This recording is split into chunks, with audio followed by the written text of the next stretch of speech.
اعوذ باللہ من الشیطان اللعین الرجیم بسم اللہ الرحمن الرحیم الحمد للہ رب العالمین الصلاة والسلام علی اشرف الانبیاء والمرسلین وعلی آلہ طیبین طاہرین المعصومین الذین اذہب اللہ عنہم الرجس وطہرہم تطہیرا اللہم صلی علی محمد وآل محمد وعجل فرج قائم آل محمد وَأَمَّا حَقُّ وَلَدِكَ فَإِن تَعْلَمَ أَنَّهُ مِنْكَ۔ عزیزان محترم، رسالۃ الحقوق امام زین العابدین علیہ السلام کی گراں بہا حدیث، جسے مرحوم شیخ حر عام ولی نے کتاب شریف وسائل الشیعہ ابواب جہاد بالنفس اور تیسرے باب میں بیان کیا، نہایت ہی اہم حدیث ہے کہ جس پر عمل کرنا ہم سب کی ذمہ داری ہے۔ اسی حدیث میں جہاں امام زین العابدین علیہ السلام 51 حقوق بیان کر رہے ہیں، 24واں حق اولاد کا حق ہے، اور اولاد کے حق کی ادائیگی کے بغیر کوئی شخص کمال حاصل نہیں کر سکتا۔ تو امام زین العابدین فرما رہے ہیں وَأَمَّا حَقُّ وَلَدِكَ فَإِن تَعْلَمَ أَنَّهُ مِنْكَ، تمہاری اولاد کا تم پر یہ حق ہے کہ تمہیں اس بات کا علم ہونا چاہیے کہ وہ تم سے ہے، یعنی تمہارا ہی ثمرہ ہے، تمہارا ہی نتیجہ ہے، تمہارا ہی پھل ہے، لہٰذا اپنے ثمرے کو محترم شمار کرنا یہ تمہاری ذمہ داری ہے، اپنے پھل کا احترام کرنا یہ تمہاری ذمہ داری ہے، اپنے پھل کی نشو و نما کرنا، اس کو جو ہے وہ اس کی دیکھ بھال کرنا یہ تمہاری ذمہ داری ہے۔ لہٰذا فرماتے ہیں وَمُضَافٌ إِلَيْكَ فِي عَاجِلِ الدُّنْيَا بِخَيْرِهِ وَشَرِّهِ۔ یہاں امام یہ فرمانا چاہ رہے ہیں کہ دیکھو یہ تمہاری اولاد تم میں سے ہے، لہٰذا اگر یہ اس دنیا میں کوئی نیک کام کرے گا یا کوئی برا کام کرے گا تو اس کے نیک عمل کی نسبت بھی تمہاری طرف دی جائے گی اور اس کے برے عمل کی نسبت بھی تمہاری طرف دی جائے گی۔ اور آپ اسے معاشرے میں دیکھتے ہیں، جب کوئی اچھا کام کرتا ہے تو کہتے ہیں فلانے کا بیٹا ہے، اس کے باپ کا بھی سینہ جو ہے وہ چوڑا ہو جاتا ہے کہ میرے بیٹے نے بڑی اچھی جو ہے وہ ڈگری حاصل کی ہے، بڑی اچھی تعلیم حاصل کی ہے، بڑی اچھی جگہ پر نوکری کر رہا ہے، تو معاشرے میں اس کا جو ایک بیٹے کا وقار ہے تو اس کے وقار سے باپ کی چھاتی بھی چوڑی ہو جاتی ہے۔ لیکن اگر وہ بدنام زمانہ بن جائے، کوئی برا کام کرے تو لوگ اس کی طرف بھی انگلیاں اٹھاتے ہیں اور کہتے ہیں کہ اس کے باپ کی تربیت ایسی ہے، اس کے باپ نے یا اس کی ماں نے اس کی ایسی تربیت کی ہے۔ تو اس وجہ سے امام زین العابدین علیہ السلام فرما رہے ہیں وَمُضَافٌ إِلَيْكَ فِي عَاجِلِ الدُّنْيَا بِخَيْرِهِ وَشَرِّهِ، کہ اس کی جو نیکی اور برائی ہے وہ دنیا میں تم تک پہنچے گی، اور صرف دنیا تک ہی نہیں بلکہ آخرت میں بھی وہ تم تک پہنچے گی، چونکہ تمہارا یہ فرزند جو ہے، جو تمہاری یہ اولاد ہے، یہ تمہارے لیے صدقہ جاریہ ہے۔ حضرت عیسیٰ علیہ نبینا و علیہ آلاف و تحیت و ثنا کہیں سفر پر جا رہے تھے، راستے میں قبرستان سے گزر ہوا اور ایک قبر پر عذاب نازل ہو رہا تھا، حکم ہوا کہ یہاں سے جلدی عبور کر جاؤ، گزر جاؤ۔ کہا کہ یا اللہ یہاں سے کیوں جلدی عبور کر دیا جائے؟ کہا کہ اس قبر پر عذاب ہو رہا ہے۔ اچھا، عبور کر گئے۔ کچھ عرصے کے بعد جب دوبارہ وہاں سے گزر ہوا تو کہا کہ یہاں ٹھہر جاؤ۔ سوال کیا کہ یا رب العالمین، آپ نے تو پہلے کہا تھا یہاں عذاب ہو رہا ہے، عبور کر جاؤ جلدی سے، اب فرما رہے ہیں کہ یہاں ٹھہر جاؤ، وجہ کیا ہے؟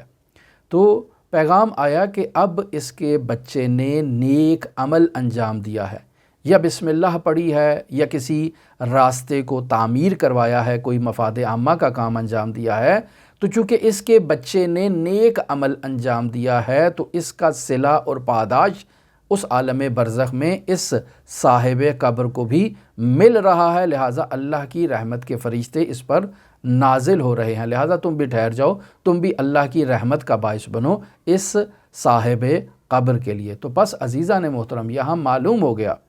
کہ یہ جو فرزند ہے، یہ جو اولاد ہے، چاہے بیٹا ہے چاہے بیٹی ہے، فَإِن تَعْلَمَ أَنَّهُ مِنْكَ، تجھے یہ جاننا چاہیے کہ یہ تجھ سے ہے۔ وَمُضَافٌ إِلَيْكَ فِي عَاجِلِ الدُّنْيَا بِخَيْرِهِ وَشَرِّهِ، کہ دنیا میں بھی اس کا نیک اور عمل اور برا عمل تجھ تک پہنچے گا، اور آخرت میں بھی برزخ میں بھی یہ تیرے لیے صدقہ جاریہ ہے، اور اس کا نیک عمل تجھ تک وہاں بھی پہنچے گا، اور شر جو عمل ہے، جو یہ برائی کرے گا، اس برائی کے بارے میں بھی تجھ سے مؤاخذہ کیا جائے گا کہ تو نے اپنے بچے کی اچھی تربیت کیوں نہیں کی۔ یہ دنیا میں لوگوں کے لیے عذاب جان بنا ہوا ہے۔ اگر تو اسے تہذیب سکھاتا، اخلاق اسلامی اور آداب اسلامی سے اسے آراستہ کرتا، تو آج کم از کم دنیا کے لوگ سکھ کا سانس لیتے اور تجھے دعا کرتے کہ تو نے اپنے بچے کی اچھی تربیت کیا۔ پس امام زین العابدین علیہ الصلوۃ والسلام ارشاد فرما رہے ہیں وَإِنَّكَ مَسْعُولٌ عَمَّا وَلَّيْتَهُ مِنْ حُسْنِ الْعَدَبِ، یعنی تو اس کی تربیت اور اسے آداب اسلامی سے آراستہ کرنے اور حسن ادب سکھانے میں تو اس کا ذمہ دار ہے۔ وَإِنَّكَ مَسْعُولٌ، تو ذمہ دار ہے، تیری یہ ذمہ داری ہے کہ تو اسے آداب اسلامی سے، اخلاق حسنہ سے آراستہ کرے اور اسے یہ چیزیں سکھائے۔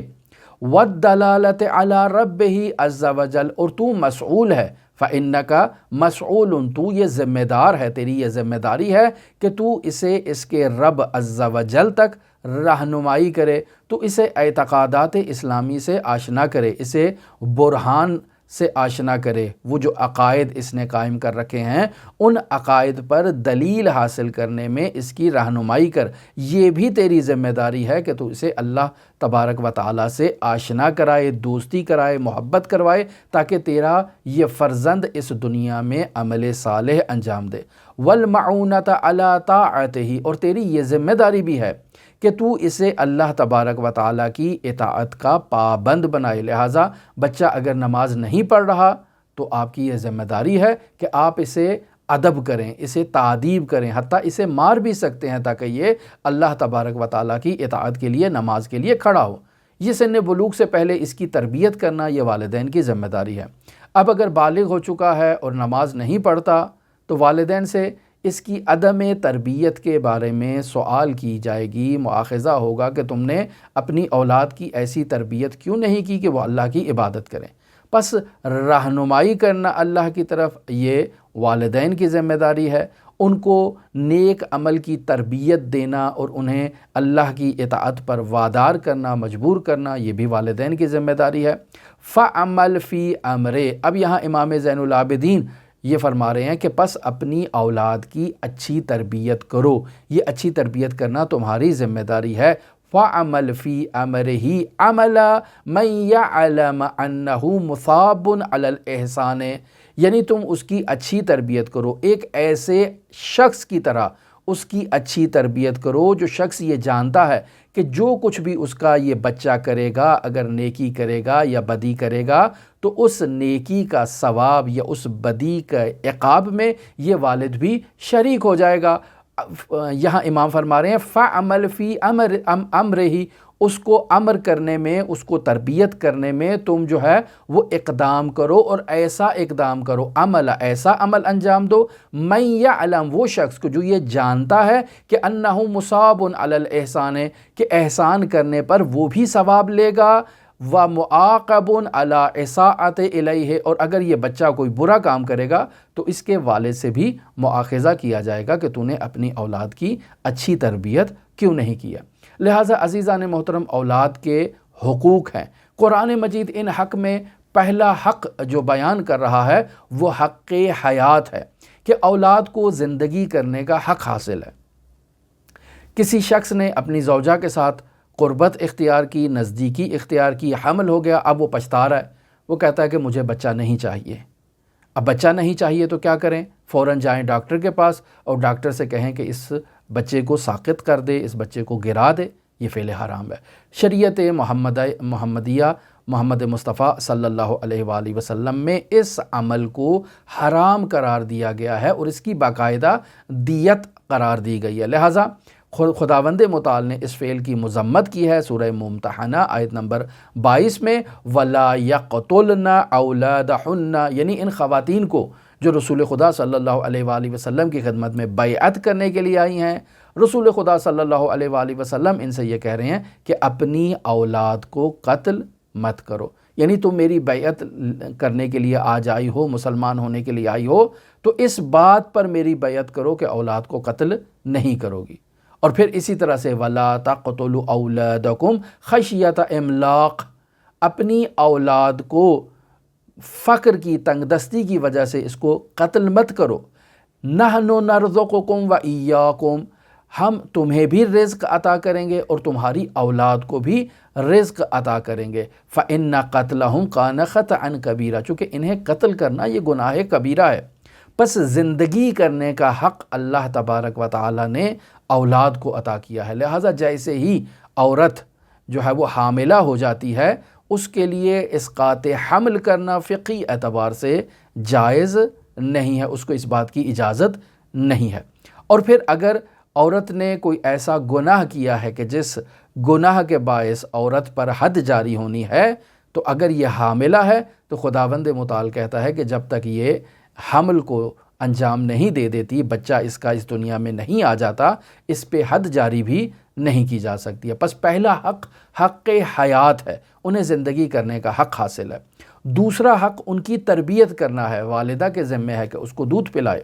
لہٰذا وہ ابتدائی دودھ پلانا والدہ پر واجب ہے اور اس کی اجرت بھی نہیں وہ لے گی، لیکن بعد میں جو 2 سال تک اس نے یہ ذمہ داری نبھانی ہے، اس کے لیے وہ شوہر سے اجرت کا مطالبہ کر سکتی ہے۔ اسی طرح کھانا کھلانا، اسی طرح اس کے لیے تعلیم و تربیت کا اہتمام کرنا، اس کے لیے کپڑے تہیا کرنا، اس کے لیے میراث چھوڑنا، اس سے محبت کرنا، اس کی تربیت کرنا، یہ تمام وہ امور ہیں کہ جو والد پر لازم ہوتے ہیں کہ وہ اپنی اولاد کے ان حقوق کو ادا کرے۔ لہٰذا یہ تمام وہ موارد ہیں کہ جو اسلامی تعلیمات میں تلاش کیے جا سکتے ہیں، بیان کیے جا سکتے ہیں۔ یہ اولاد ہمارے لیے اس دنیا میں زینت ہے۔ خداوند متعال سورہ کہف کی آیت نمبر 46 میں ارشاد فرما رہا ہے والمال والبنون زینت الحیات الدنیا والباقیات الصالحات خیر عند ربک ثوابا وخیر عملا، یعنی یہ جو اولاد ہے یہ مال ہے، اور یہ جو اولاد ہے مال ذکور ہے، یعنی مال پراپرٹی، اور اولاد یعنی بچے جو ہیں یہ زینت ہیں اس دنیا کی زندگی کے لیے، جبکہ تمہارے لیے آخرت میں جو چیز باقی رہے گی وہ یہی عمل صالح ہے، عمل خیر ہے۔ اس عمل خیر کو، اس نیکی کو انجام دو تاکہ اس کی جو جزا ہے وہ خداوند متعال تمہیں عطا کرے، اور یہ بہتر ہے ہر چیز سے۔ پس اگر ہم اولاد صالح چھوڑ کے جا رہے ہیں تو یہ اولاد صالح وہ عمل خیر ہے جو اس دنیا میں بھی ہماری جو سر ہے اس کی بلندی کا باعث بنے گا، اور آخرت میں بھی ہمارے لیے اس عالم برزخ میں نیک پاداش اور نیک جزا کا باعث بنے گا۔ لہٰذا عزیزان محترم،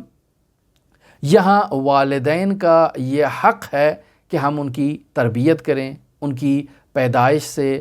پہلے اور پیدائش کے بعد ہم ان کا خیال رکھیں، پیدائش سے پہلے اپنی جو ہے وہ مکارم اخلاق سے تربیت کریں، اور پیدائش کے بعد والدین اپنی اولاد کا اچھا نام انتخاب کریں، اس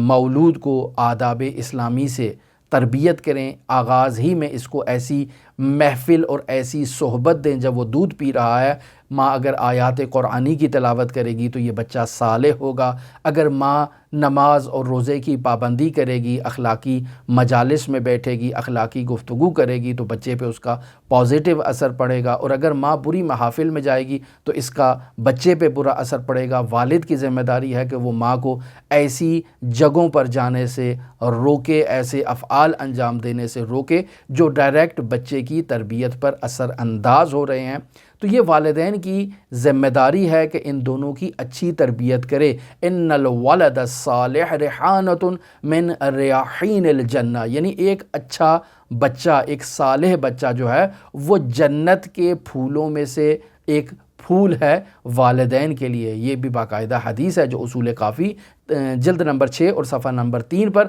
رسول خدا صلی اللہ علیہ وآلہ وسلم سے نقل ہوا۔ لہٰذا عزیزان محترم، ہماری ذمہ داری ہے کہ اولاد کی اچھی تربیت کریں، اولاد کے حقوق کو ادا کریں۔ خداوند متعال کی بارگاہ میں یہ دعا ہے کہ خداوند متعال ہمیں یہ سعادت نصیب کرے کہ ہم اپنے بچوں کی اچھی تربیت کریں، اور اس امر خیر کی کامیابی کے لیے آپ تمام کے لیے امام رضا علیہ السلام کی بارگاہ میں نائب الزیارہ بھی ہیں اور دعا گو بھی ہیں۔ اللہم صلی علی محمد و آل محمد وعجل فرج قائم آل محمد۔